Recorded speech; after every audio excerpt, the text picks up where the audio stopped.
Hello and welcome. I am Ramesh Ramachandran and you're watching News Night on DD India, your prime-time destination for news and bespoke analysis. It's good to see you again. Right, on the show tonight, we continue our coverage of the farm reforms set in motion by the government.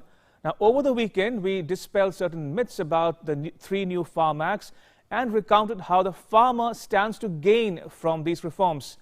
Tonight, we expose some political parties that oppose agri-reforms. They speak one language when in power, but very conveniently take a diametrically opposite stand when out of power. We lay bare their duplicity and hypocrisy. Also on the show, Agra becomes the 27th city of India and the 7th in Uttar Pradesh to get a metro. Now, PM Narendra Modi on Monday inaugurated the construction of a metro project in the city of the Taj. And India pays a debt of gratitude to its brave soldiers on Armed Forces Flag Day. Now, 7 December is Armed Forces Flag Day. And as you can see, I'm wearing the badge on my lapel to honor the Indian Armed Forces. Plus, updates from India and around the world. All that and much more coming up over the next 1 hour. But first, as always, the headlines.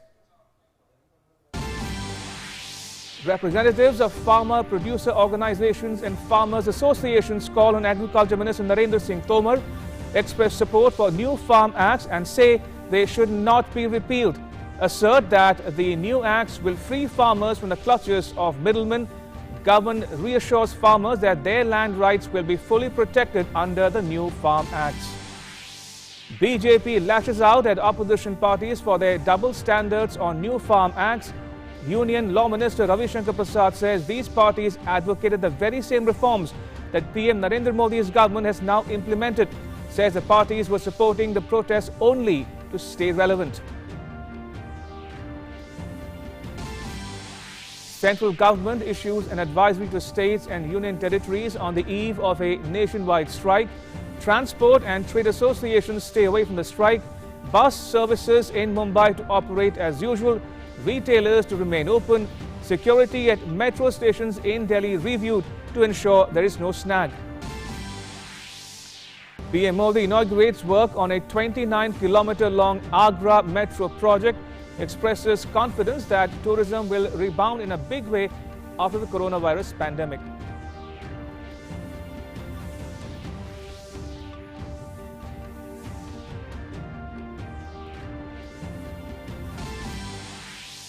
Prime Minister Modi to address the India Mobile Congress 2020 on Tuesday.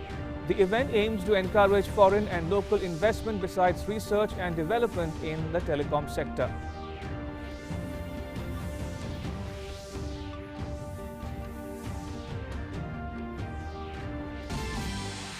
Delhi police arrest 5 terrorists in the national capital after an encounter. 3 of the 5 terrorists are from Jammu and Kashmir, while the remaining hail from Punjab. Police says the arrests indicate that the Pakistani spy agency ISI is attempting to link terrorism in Jammu and Kashmir to Khalistani separatism. Phase 4 of the District Development Council election in Jammu and Kashmir concludes. 50% polling in 34 constituencies. Elections also held for the first phase of Bodoland Territorial Council election in Assam.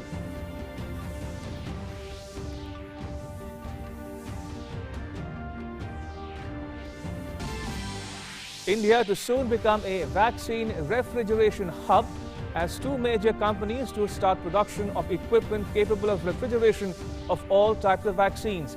Daily death toll due to COVID-19 falls below 400 for the first time in 5 months.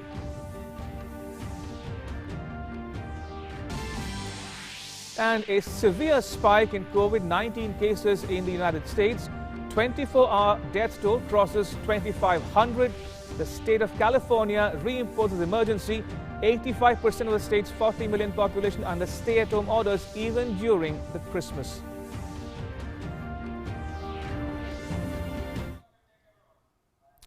Now, some representatives of farmer producer organizations and farmers associations met with Agriculture Minister Narendra Singh Tomar. They handed over a memorandum to him. They also made some suggestions regarding the new farm acts. Representatives of the Farmers Producer Association said provisions of the new agricultural laws were in the interest of the farmers. They've been freed from the clutches of middlemen. They said that some amendments can be made to the acts to make them even more effective, but they should not be repealed.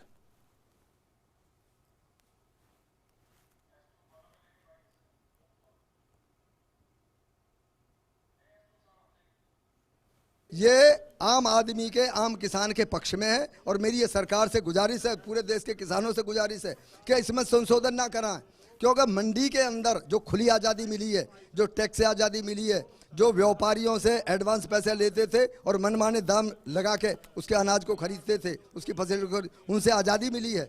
और रही FPO की बात, सरकार का एक एक नियम, इतने ब्यूरोक्रेट्स के जो कृषि वैज्ञानिक है हमारे, उनसे पूछ के एक एक कदम फूंक मार के सरकार उसको इम्प्लीमेंट कर रही है। जैसे हम सब्जियां वगैरह लाते थे तो यहाँ पे 5 नंबर चुंगी वाले हमें अक्सर रोका करते थे, तो हम आज उनसे रुकना हमारा बंद हो गया। सबसे बड़ी बात तो हमें ये मिला। दूसरा कि यानी पूरे भारत की एक मंडी हो गई।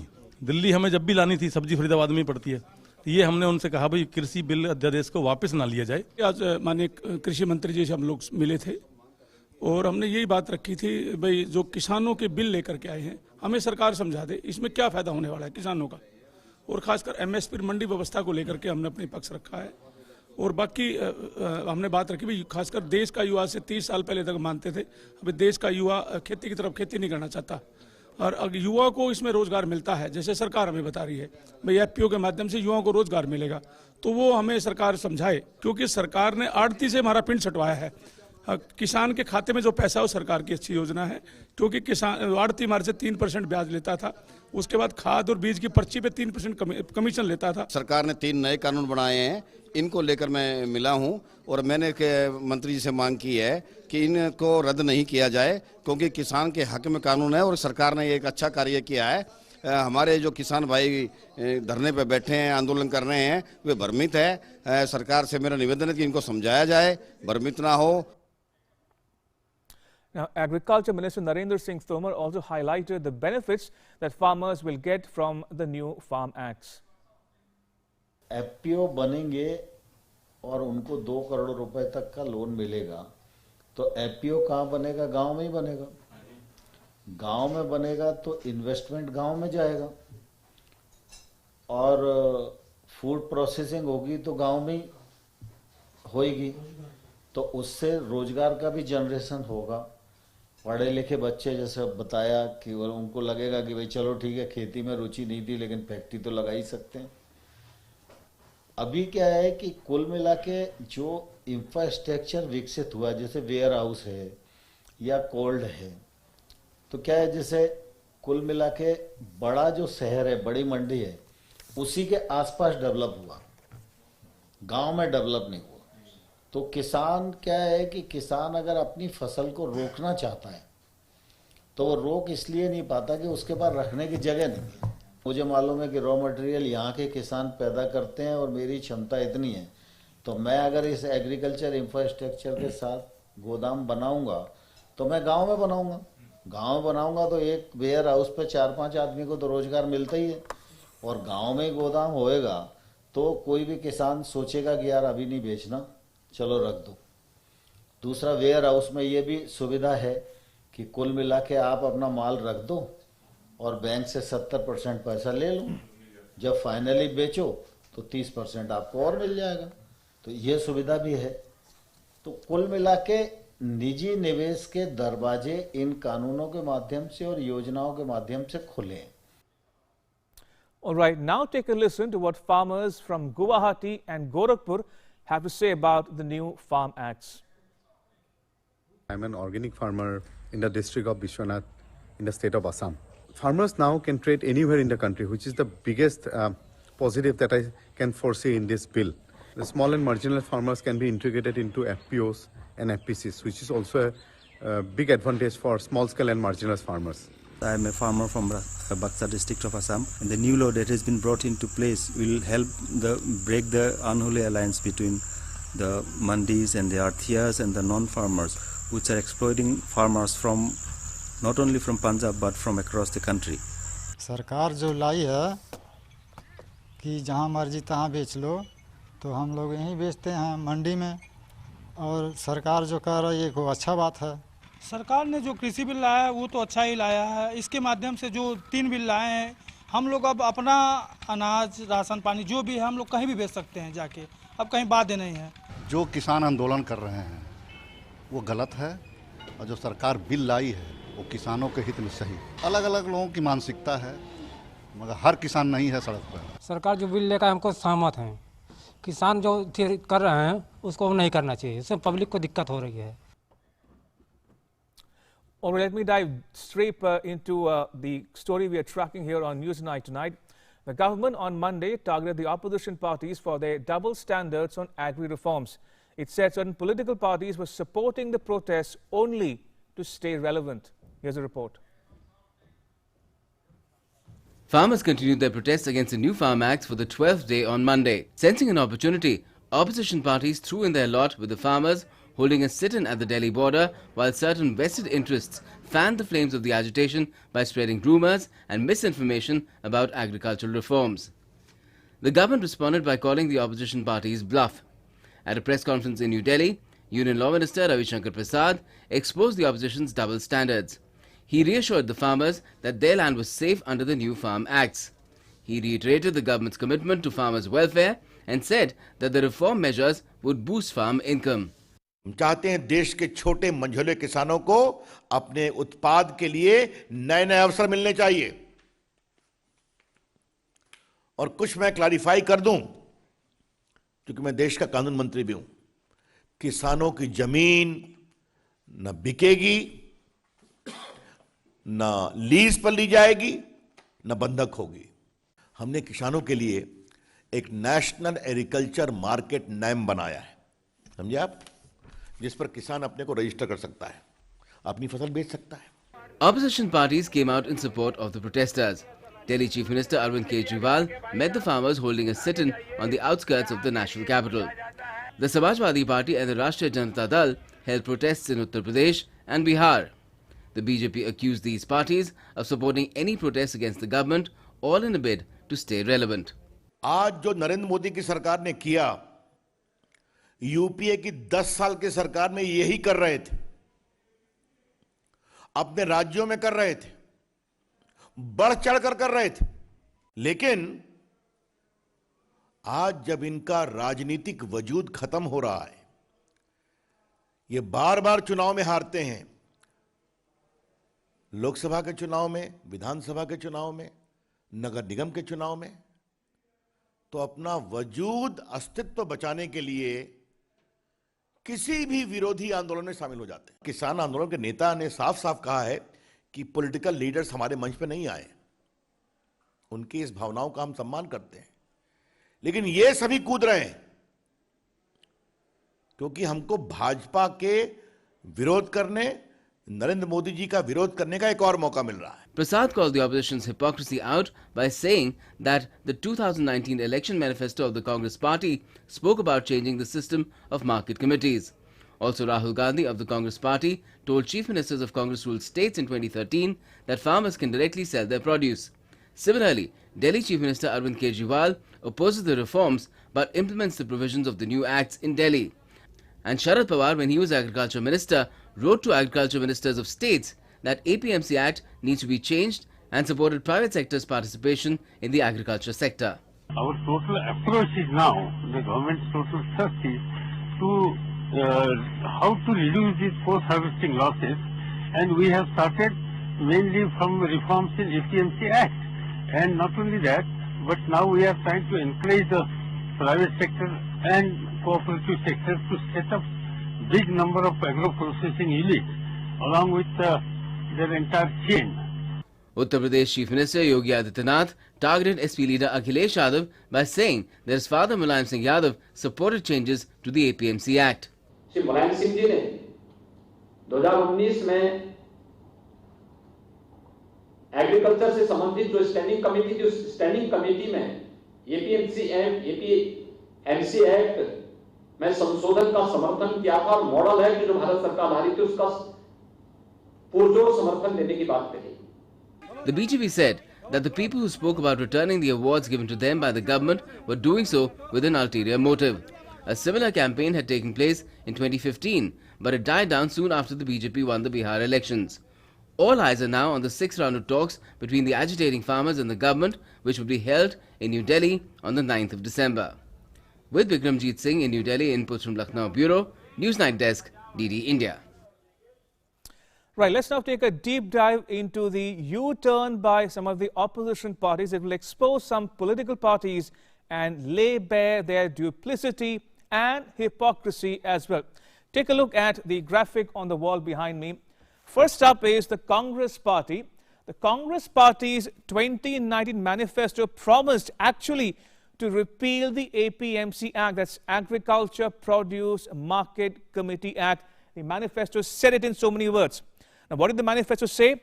It said the Congress will repeal the Agricultural Produce Market Committees Act and make trade in agricultural produce, including exports and interstate trade, free from all restrictions, unquote.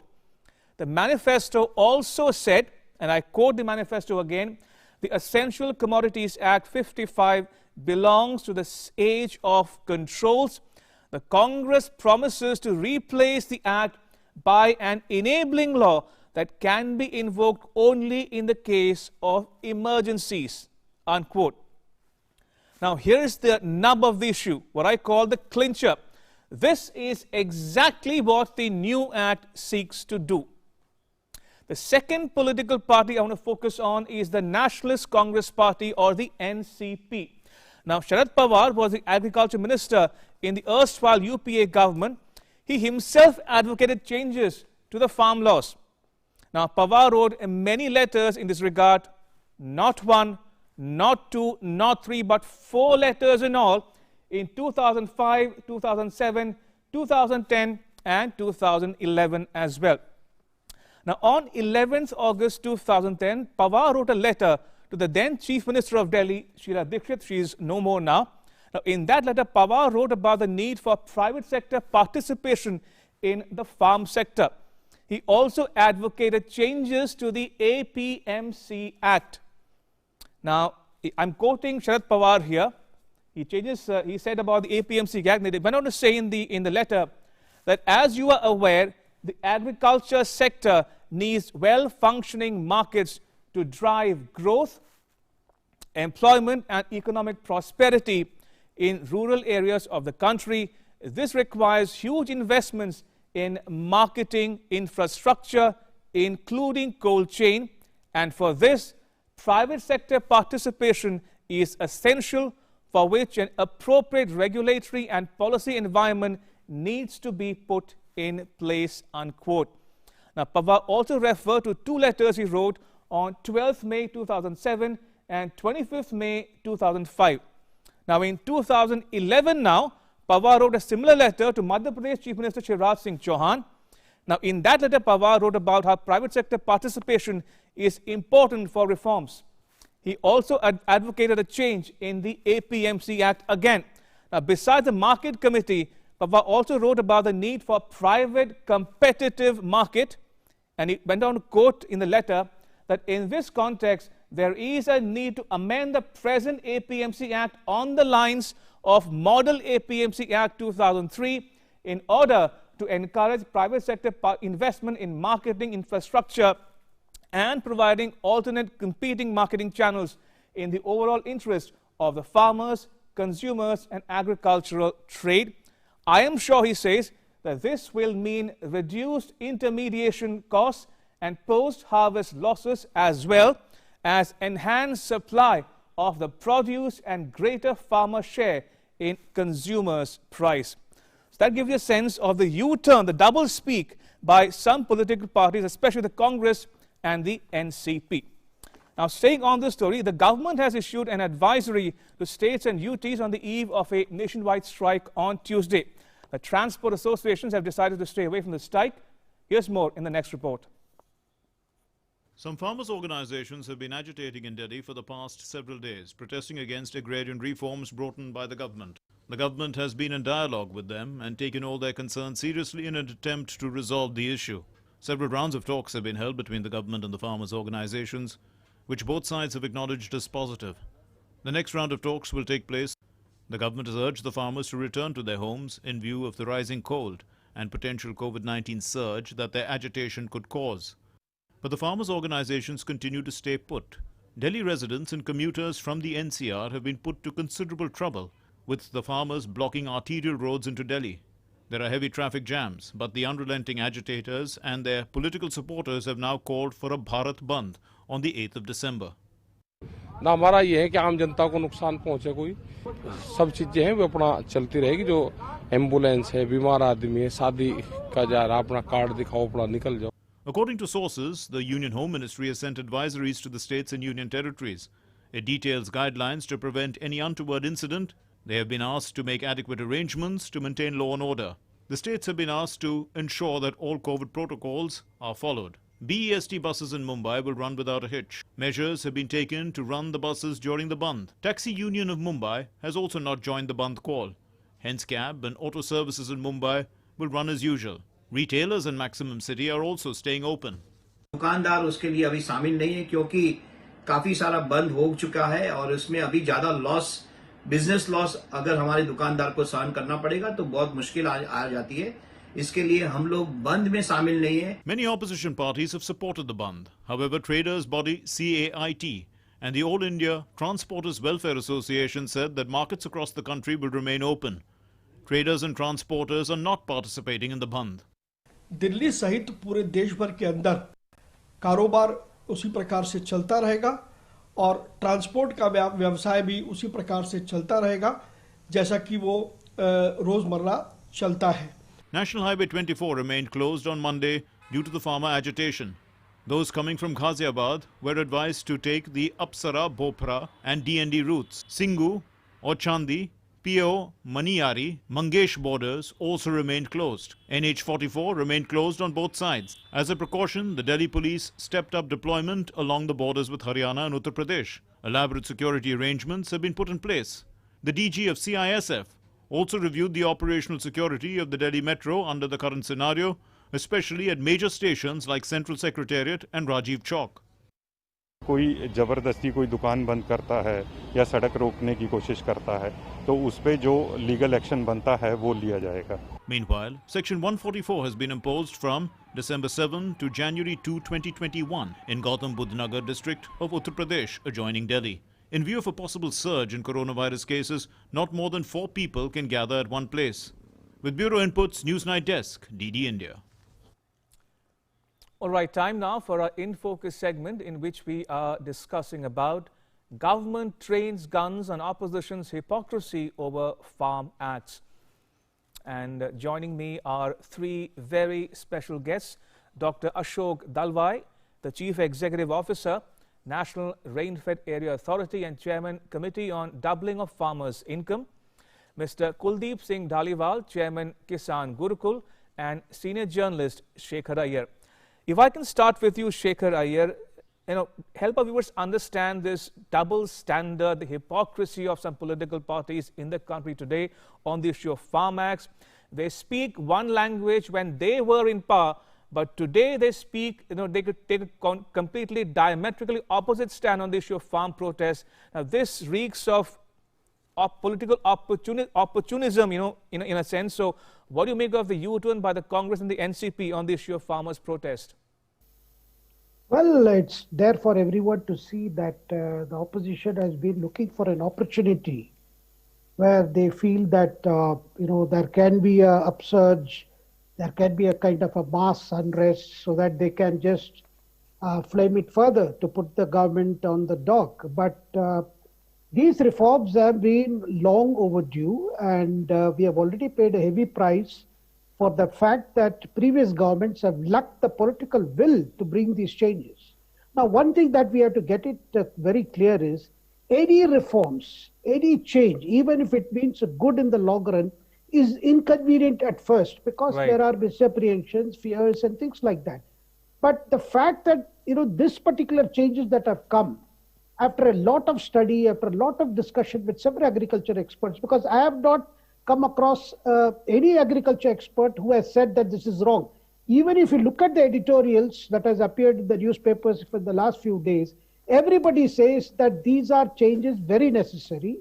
And the government has been repeatedly saying ever since the bill was passed in the parliament that at the moment there is no danger to the minimum support price that is being offered to farmers, which are particularly of great benefit to those in the agriculture business in Punjab. But for the rest of the country, in terms of the opportunity, this is creating an alternative platform, because there has been a sense of a kind of, I would say, rather wisdom in appreciating the fact that our agriculture has to grow. Our agriculture needs to get more capital. We need to create the kind of infrastructure that is necessary. Because MSP was introduced in 1965 when the country was facing severe food shortage. Right. So and we had to import food grains. We didn't even have foreign exchange to pay for those food grains. So that was a very difficult time. But today we are in a land of plenty. It is literally honey and milk. But at the same time, the conditions of our farmers, particularly those who actually till the land, their condition has been needing immediate attention. That is why these bills, which are essentially to do away with obsolete laws in the case of, say, Essential Commodities Act, and also to permit contract farming. And the other one is to allow establishment of new markets in addition to mandis. But somehow, the fear of those already established in the mandi business, particularly, right. I think I will not mince words in saying the middlemen or Arthiyas, Indeed. Particularly in state of You Punjab. make a number of valid points there, Mr. Shekhar Iyer. If I can bring Dr. Dalwai in the discussion now. Dr. Dalwai, you wear two hats. You're the CEO of the National Rain-Fed Area Authority and the chairman of the Committee on Doubling of Farmers' Income. Now, in your latter position, how do you look at the current controversy or unrest over farm laws? Now, nobody is questioning the reforms, but for some reason, some farmers want all three acts to be repealed in toto. Now, that sounds highly illogical and impractical. What do you think? Shekhar Iyer has put the context very rightly, that like other sectors of the economy, agriculture too required reforms.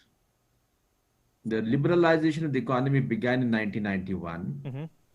It was the industry sector and then the financial sector, which have seen a flush of liberalization, and they have actually contributed to the growth of the economy, and we have leapfrogged in terms of the GDP or the GVA. Right. Agriculture sector, which is the primary economic segment and employs the largest number of people, also needed reforms. Unfortunately, it was bypassed for a long time. But then it was in 2003 that the first flush of reforms to the agriculture sector began, beginning with the Model APMC Act, and thereafter opening up the commodity exchanges, and then thereafter strengthening of agri-logistics, particularly the cold chain sector. Right. What we see is that over the last 17 years, there has been a step-by-step progress towards liberalizations of the agriculture sector. And in the last 6 years, the government has focused much more on the agriculture sector, recognizing that we need to generate productive employment, we need to enhance the welfare of the farmers. And it strongly believes that the welfare is predicated upon enhancing the incomes. Hence, the government's target and the articulation by the Honorable Prime Minister that we shall double the income of the farmers by 2022. Right. And this recent package of reforms is a progressive step towards achieving that higher income, higher growth in agriculture. What I would like to re-emphasize is that government's reform basket has been a progressive measure, and it has been a well thought out plan. Prior to these three acts that were recently introduced, beginning 2014, we have had several initiatives in the agriculture sector, particularly in the post-harvest management, including new markets, infrastructure, and processing. I would like the audience or the viewers to remember that prior to these three acts, there were two important ones to strengthen the APMCs, right, and also create market architecture. Mhm. In the year 2016, we further reformed the Model APMC Act 2003 and called it Model APLMC Act 2017, so as to bring not just the crop segment, but also the dairy and fishery sector. And this APLMC Act is what has created the first competition. Okay. And we brought online virtual trade platform through what is called electronic national agriculture market. Right. We have seen that in the country, the competition is increased as shown by the number of bids per lot of farmers produce that comes to the APMC. Mhm. And happily, it was all the state governments who were on the board when this new model act was introduced, and they've all agreed, and most of them have adopted this thing. Okay. The second improvement was that since a lot of discussion is going around the MSP, if the government was not committed to MSP, it would not have adopted PM Asha. Mhm. PM Asha was a new basket of procurement adopted in the year 2018. As we all know, Right. it was only the FCI which is doing the procurement, mostly confined to paddy and wheat. Now, Right. what the government did was, alongside the procurements by the FCI, PM Asha now enables more robust procurement of pulses, Absolutely. oils, and also millets. Right. Because together constitute... Dr. Dalwai, if you don't mind, may I interrupt you there very briefly and go across to my third guest on the show, Mr. Dhaliwal, in your capacity, the chairman of the Kisan Gurukul. What has been your experience like over the last few months and years? See, Raman, as Chairman Saab has said, that these agriculture reforms are progressive step of government to double the income of the farmer. Indeed. See, what happened here, when I have gone through this new bills, so these new bills do not address the people who are growing their crop for the government. Basically, these are reforms for the people who, for the farmers who need investment in their agriculture, Mhm. who want to do innovation, who want to take their produce, to enhance their produce and to take their produce to global level. So these bills are for those farmers. But unfortunately, from my state, from Punjab, Mhm. the farmers were misled, and then they were, unfortunately, I can say they were mishandled in Haryana also. Okay. So the emotional hype came up, and political parties, they fueled the agitation.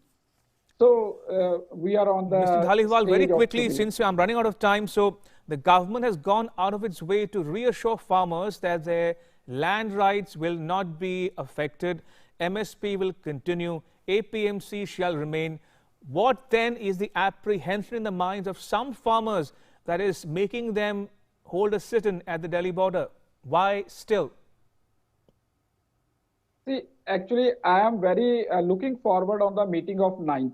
Right. So what they said yesterday or day before yesterday, it was they were showing yes or no, that they wanted a law to be revealed. But I don't understand that why they are saying like that. Mhm. Because when the government is open, when the government is amending as per their desire, Absolutely. then why they want the laws to be revealed?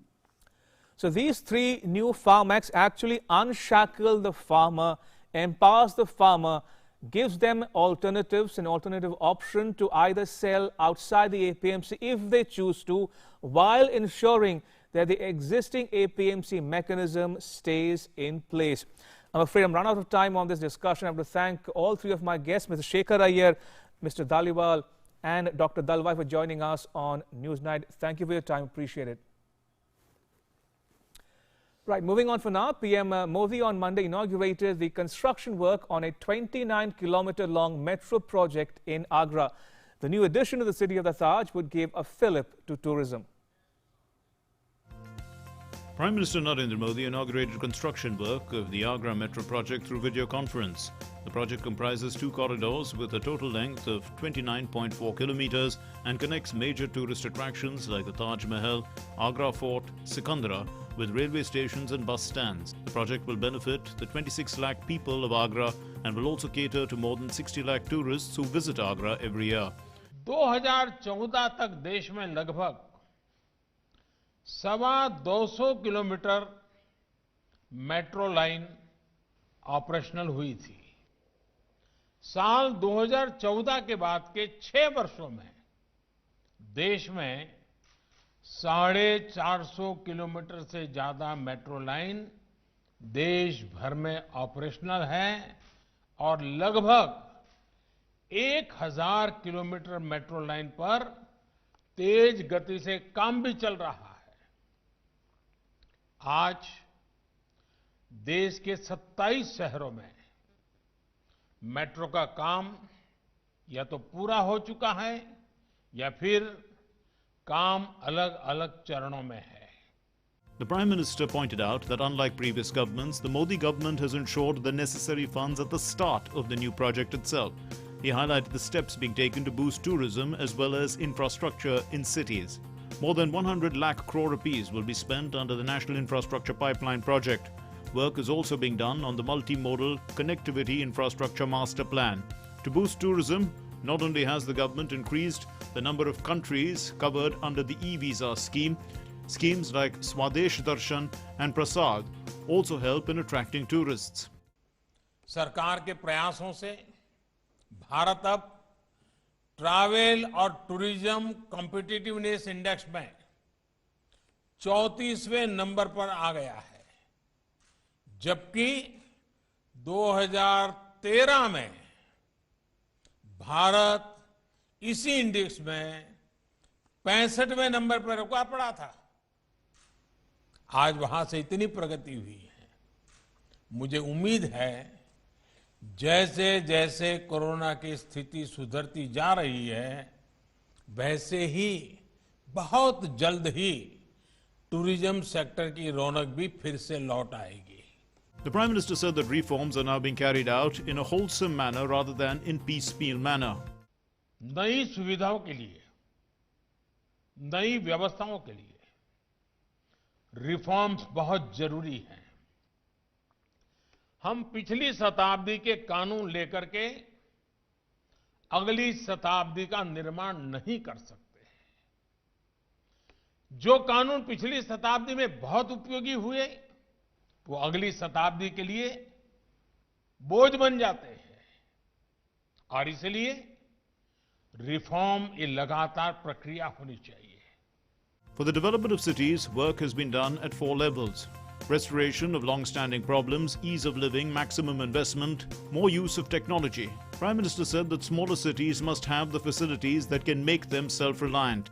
छोटे शहरों को आत्मनिर्भर भारत की धुरी बनाने के लिए ही अनेक विकास पर बहुत ज्यादा जोर दिया जा रहा है। पश्चिमी उत्तर प्रदेश के इन शहरों में तो हर वो चीज है जो आत्मनिर्भरता के लिए हमें चाहिए। The Prime Minister said that Pradhan Mantri Awas Yojana was inaugurated from Agra, and under this scheme more than 1 crore houses have been approved for the urban poor.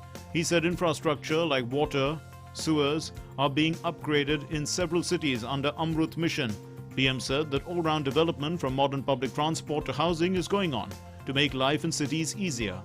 Earlier on the 8th of March, the Prime Minister had inaugurated the Metro project, along with the commencement of commercial operations of the Lucknow Metro on the entire 23-kilometer long north-south corridor from CCS Airport to Munshi-Pulya.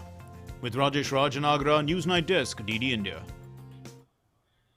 Moving on, Prime Minister Narendra Modi will deliver the inaugural address to the India Mobile Congress on Tuesday. The theme for IMC 2020 is Inclusive, Smart, Secure, Sustainable Innovation. It aims to align the Prime Minister's vision of a self-reliant India, digital inclusivity, sustainable development, entrepreneurship and innovation. It also aims to drive foreign and local investments, encourage R&D in the telecom and emerging technology sectors. Now, the IMC 2020 is being organized by the Department of Telecommunications of the Central Government and the Cellular Operators Association of India. It will be held from 8th to 10th December. The Delhi police apprehended 5 terrorists after an exchange of fire at Shakarpur in the capital. 2 of the terrorists were from Punjab, while the remaining were from Jammu and Kashmir. Some weapons were recovered from the encounter site, which indicated that the group was waiting for instructions to carry out a strike. Pramod Kushwaha, the DCP of the Delhi Police's Special Cell, told your channel that the arrest shows how the Pakistani spy agency ISI was trying to link the Khalistan movement to terrorism in Jammu and Kashmir. Listen in. Joining me is DCP Special Cell Pramod Singh Kushwaha with his team of Special Cell, which actually achieved a big breakthrough this morning, nabbing 5 terrorists in Delhi. So basically, what was the operation? 5 persons have been apprehended today morning after a brief exchange of fire. Of the 5, 3 are based in Kashmir, and 2 are based in Punjab. The 2 persons who are based in Punjab, they have been involved in the murder of Balwinder Singh Sandhu, Shaurya Chakra, who was murdered in the month of October. These 2 persons from Punjab, they have been working at the behest of Sukh Bikhariwal, a gangster from Punjab who is based in Gulf. He has linkages with so-called Khalistani leaders in Pakistan and ISI. Further, the 3 persons who are from Kashmir, they are working for Hizbul Mujahideen. So you can say this is an attempt by Pakistan ISI to link up Kashmir terror with Punjab terrorism. What kind of weapons you have got from them? Also, when we talk about these terrorists, what do you think they had a bigger plan in mind? We have found 3 sophisticated pistols. 1 pistol is of 30, 1 is of 9 mm. So very sophisticated English weapons have been recovered from them. Plus 2 kgs of heroin and 1 lakh of money, rupees 1 lakh have been recovered from them. And as I said, these 2 criminals were to receive further instructions from Sukh Bikhariwal, but before that they have been apprehended. So, but still, it is under the reams of investigation and will be shared at an appropriate stage. And what kind of background, criminal background, do these people have? Both of them have criminal records. They are involved in cases of firing, cases of intimidation, extortion, kidnapping, arms act, and even NDPS earlier also. They have criminal background. They are criminals. So this comes out as a classic case of narco terror that is being spread. And also when we talk about the drug cartel, the ISI drug cartel that runs in Afghanistan and the terror finance that comes from here, the FICN has almost diminished. But then also these drug cartels are running and they are actually able to finance terror here in India, and especially when you caught people here in Delhi. Your dot on line is exactly that has happened. Post demonetization, FICN channels have dried up. Since ISI has presence in Afghanistan, so drugs are sourced from Afghanistan, and these drugs are sold in India. And the proceeds from these drugs are used for financing terror. The channels used for selling of these drugs, they are of terror networks or criminal networks, which has been found in this case also. That was a DCP Special Cell talking to us on the big crackdown, the big breakthrough that Delhi police has got this morning, nabbing 5 terrorists who were involved in narco terror and had linkages with Hizbul Mujahideen and also were backed up by ISI. With camera person Surinder, Meghna Dev, DD News, New Delhi. And phase 4 of the District Development Council election in Jammu and Kashmir concluded on Monday. 50% polling was recorded in the 34 constituencies that went to the polls. In Jammu and Kashmir, voting took place for 34 seats in the 4th phase of the District Development Council elections under tight security. A total of 249 candidates are in the fray of 17 seats, each in Jammu division and Kashmir. More than 7 lakh voters were eligible to vote in this phase. Despite the chilly weather, a large number of people exercised their franchise, many of whom voted for the first time in their lives. 3,64,527 में से 1,95,206 mail हैं और 1,69,321 female voters हैं। Voting percentage overall रही है आज के phase की 50.08। यही वोटिंग परसेंटेज फेज 3 में 50.3 थी, फेज 2 में 48.6 थी और फेज 1 में 51.7 थी। Voting began at 7 in the morning and closed at 2 p.m. बहुत ही अच्छा लगा। पहले वोट डाला हमने, बहुत ही अच्छा लगा। पहला ही वोट डाला है, जिंदगी में पहला वोट डाला है। Most of the voters voted for the development that guarantees a better life. They were also happy to vote for candidates from amongst their own for the first time. Vote डालना ज़रूरी है क्योंकि हमारे लिए है भाई जो हमारे कैंडिडेट्स हैं हमारे नेबर्स हैं कल कोई प्रॉब्लम होती है हमें तो हम उनके घर जाके अपने घर दरवाज़ा खटखटाते हैं मान लो कोई कैंडिडेट मेरे घर से है मेरा हमसाया है तो ज़रूरी है ये वोट डालना बहुत ज़रूरी है हमारी मजबूरी है हम गाँव जो है गाँव में काम कोई होता है नहीं इसलिए हम मजबूर हैं वोट डालने के लिए हाँ जब तक यहाँ कोई होगा नहीं हम किसी को बोलेंगे रास्ता ठीक करना है वो करना है कोई काम होगा घर में वो तो करना है बेरोजगारी है सड़कें नहीं है पानी पावर कुछ मसला है 1,910 polling centers were set up for the phase 4. Of these, 781 were in Jammu division and 1129 in Kashmir. 1152 polling centers were categorized as most sensitive, 349 as sensitive and 409 were in regular category. All centers were provided adequate security cover and all COVID protocols were followed.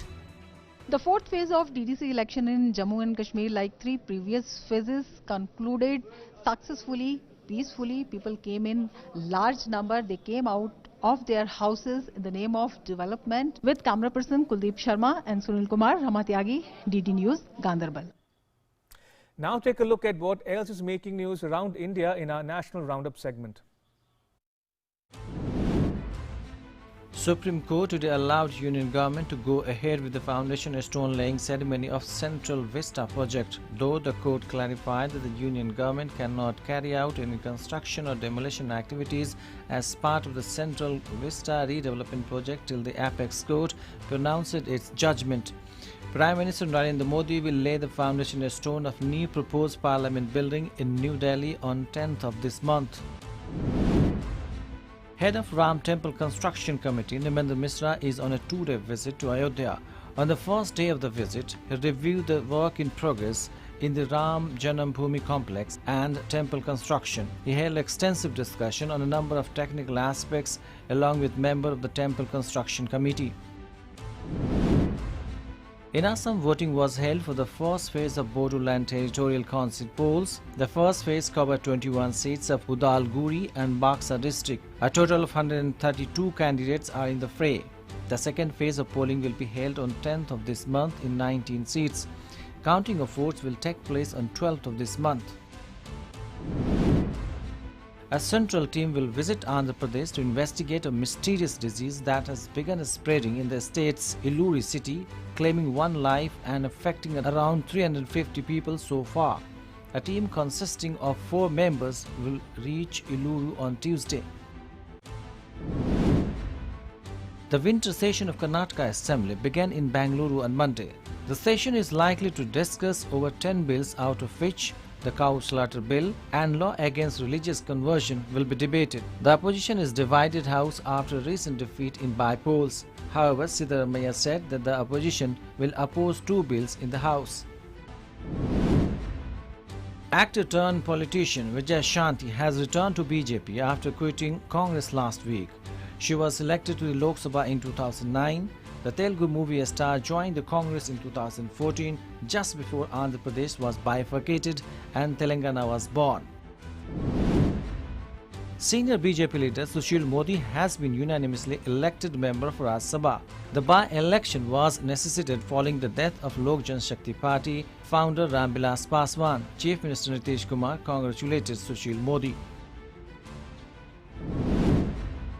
Union Sports Minister Kiran Rijiju launched the second edition of Fit India Cyclothon via social media on Monday. The mega cycling event, which started on Monday, will run for the 25 days till December 31st.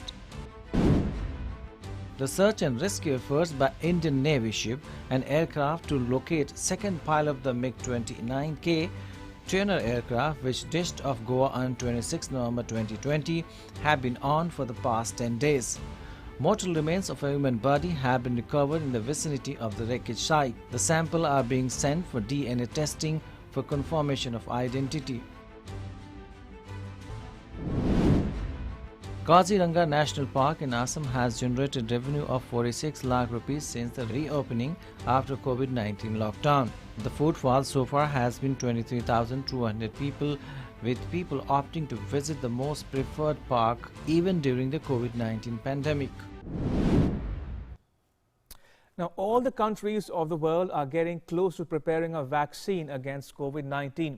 Now, with this, challenges related to the preservation and distribution of the vaccine are also coming up. Recently, during the virtual summit of PM Modi with his Luxembourg counterpart, the technology related to the refrigeration of vaccine was also discussed. Now, following the government's quick decision, a company from Luxembourg is preparing to manufacture the equipment in India, which will be necessary to preserve various vaccines at temperatures ranging from -80 degrees Celsius to +8 degrees Celsius. It aims to start manufacturing the equipment by March next year. My colleague Abhishek Jha spoke to CEO of this Luxembourg-based company. Listen in. As the COVID vaccines by many manufacturers across the globe are in the advanced stage of approvals, world is facing a new challenge of appropriately storing these vaccines and ensuring a smooth supply chain across the world. Tell us about this whole idea, how it was conceived and how it has all started.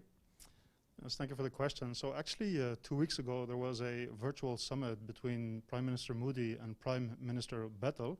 And during this virtual summit, Prime Minister Bettel proposed to Prime Minister Modi to give the support of Luxembourg to set up manufacturing in India to produce vaccine cold chain, as this has been our expertise for more than 4 decades. This whole range of equipments, how do they function, and what is their key role in all this distribution network from manufacturing of discovering the vaccine and to taking it to the needy people? What is a challenge for many governments, including the government of India, is that they do not know which vaccine will be available when, at what temperature.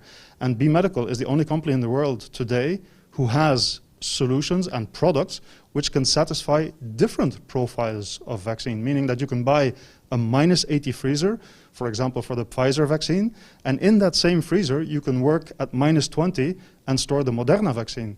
And the same goes for our refrigerators +4, which you can set to -20 and again have a dual solution with one single product which is unique. Could you tell us about the whole project? Where do you think this project, these manufacturing facilities can come up in this country? How many facilities will be there and what will be the kind of production, the range of equipment that you are going to build here? Okay. So first of all, it will be a transfer of technology and a transfer of production in terms of Luxembourg to India. So we need to have a very quick install base. So we are looking at existing buildings in which we could move in rapidly, which have all the necessary resources, close to a port, access to gas, access to all the electricity, and you name it. And so the state of Gujarat has been proposed to us, and we've had some firm propositions which we are going to visit next week. And yes, we are not only looking at producing for India, but also for export. And this is something that India is going to be an ideal second base for B Medical. One can only hope that when these vaccines are out in the market, these solutions of refrigeration and other supply chains will help them and facilitate them reaching to the people at large scale globally. Thank you, Mr. Provok, for talking to us. Thank you very much.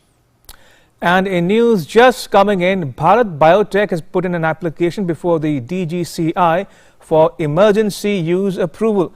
It's the third such application over the last 3 days. Pfizer and Serum Institute of India have already applied for the same. Now, 7 December is Armed Forces Flag Day. It's a day to contribute to a welfare fund for soldiers and their families. You too can contribute your bit. The Armed Forces Flag Day was celebrated across the country to honor martyrs and the men in uniform who served the country. Defence Minister Rajnath Singh in his message said that it's our national responsibility to support the families of our security personnel who have lost their lives or suffered injuries in the line of duty. इस वर्ष पूरे दिसंबर माह को केंद्र, राज्यों एवं केंद्र शासित प्रदेशों के द्वारा सैनिक बोर्ड के माध्यम से पूरे देश में गौरव माह के रूप में मनाया जाएगा। हमारे बहादुर शहीदों के आश्रितों और डिसेबल्ड हुए सैनिकों के पुनर्वास और कल्याण को सुनिश्चित करना देश के सभी नागरिकों की सामूहिक जिम्मेदारी है और झंडा दिवस हमें इन दायित्वों को पूरा करने का एक अवसर प्रदान करता है। On the occasion, a delegation from the Kendriya Sainik Board presented a flag to President Ramnath Kovind by pinning it at Rashtrapati Bhavan. इस दिवस के माध्यम से हम जो हमारे सेवानिवृत्त जवान हैं आर्म फोर्सेस के, उनके सहायतार्थ जो सशस्त्र झंडा दिवस की निधि है उसमें हम योगदान करते हैं और उस निधि में जो राशि प्राप्त होती है उसके माध्यम से जवानों के लिए, जो सेवानिवृत्त जवान हैं और विधवाएं हैं, उनके कल्याणकारी विभिन्न योजनाओं का संचालन करते हैं।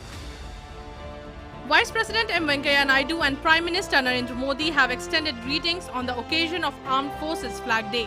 On Armed Forces Flag Day, let us all collectively show our gratitude to our martyrs, disabled soldiers and their families by voluntarily contributing towards Armed Forces Flag Day Fund. Our soldiers are the guardians of the nation and make many sacrifices to protect the citizens. Let us all salute and support our gallant soldiers for their valor and patriotism. Prime Minister Narendra Modi has expressed gratitude to the armed forces on Flag Day. The PM in a tweet said, and I quote, "Armed Forces Flag Day is a day to express gratitude to our armed forces and their families. India is proud of their heroic service and selfless sacrifice. Do contribute towards the welfare of our forces. This gesture will help so many of our brave personnel and their families." Bollywood legend Amitabh Bachchan and actor Amir Khan also showed their support for the welfare of the protectors of our nation. Who kept the faith and fought the fight? The glory theirs, the duty ours. With utmost respect, I bow down to these stalwarts.